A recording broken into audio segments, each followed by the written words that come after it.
Hey, what's up guys? It's Steve from Asian Boss. First of all, Happy New Year everybody. We're super excited to bring you the more diverse content from different countries this year. So you know what that means? You're gonna get a shitload of content from Asian Boss. Today, we have something for you from India. Did you know that in India, there were more than 400 instances of Indian Christians being harassed, threatened, and attacked in the first half of 2017 alone? Now, Indian Christians are obviously one of the minority communities in India, so that got us wondering, what's it like being a Christian in India? Well, our Asian Boss reporter Sheetal hit the streets of India to get some insight from both Christian and non-Christian communities. Let's see what they have to say. Recently in Uttar Pradesh, a group of Christmas carolers were attacked and then arrested on the anti-conversion charges.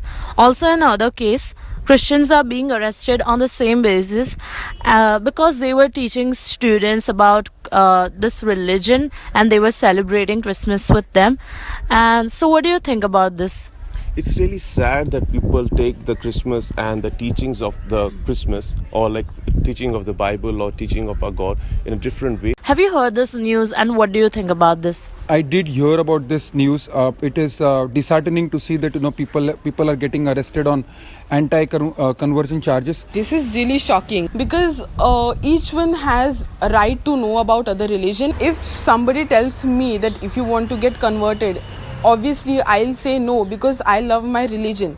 Similarly, if you ask the people who are getting converted, if they are fine with converting their religion, then what's the problem? What's the issue? Recently, I read in newspaper that Pakistan church was also attacked because Christmas was coming near and people tend to go to church because church is full of decorations and we sing Christmas carols and there is a lot of excitement.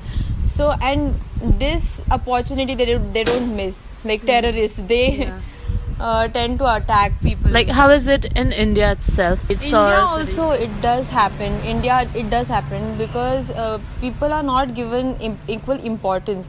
A lot of times, you'll have a few Christians coming up to you and saying that, we want to talk to you about the Bible, and that they're trying to convert you. But you can politely always tell them that, I'm not interested. I'm happy following the religion that I am following. Hear about the attacks on Christians. But we are not affected because Christ has told clearly that you will be attacked. Now, what is wrong in telling other people that this is good in this religion? See, I don't believe in conversion. I don't believe at all. And this is wrongly told and spread all over India that people are converted. But forceful conversion is not possible at all. Conversion process is very long.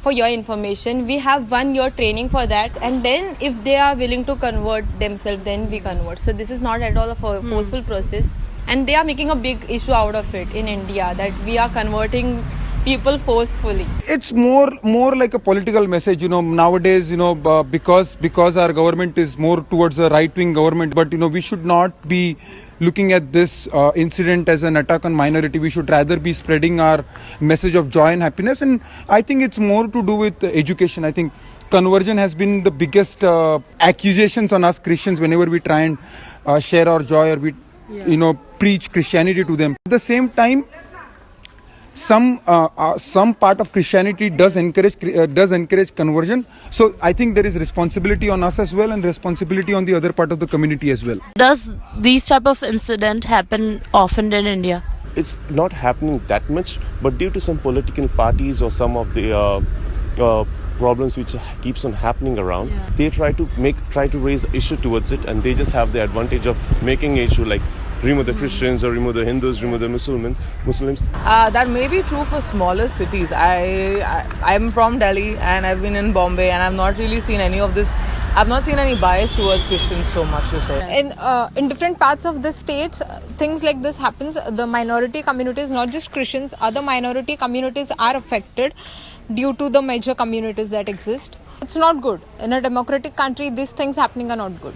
Do Christians feel safe here in your area because these kind of things have happened in other states of India? Whenever one kind of ethnicity is attacked in any place, then definitely that kind of a thing might tend to creep in initially. But after, let us not forget that this is that land wherein people have been living in harmony since this many ages, and they would continue to live that way. That would not affect things in the long term thing.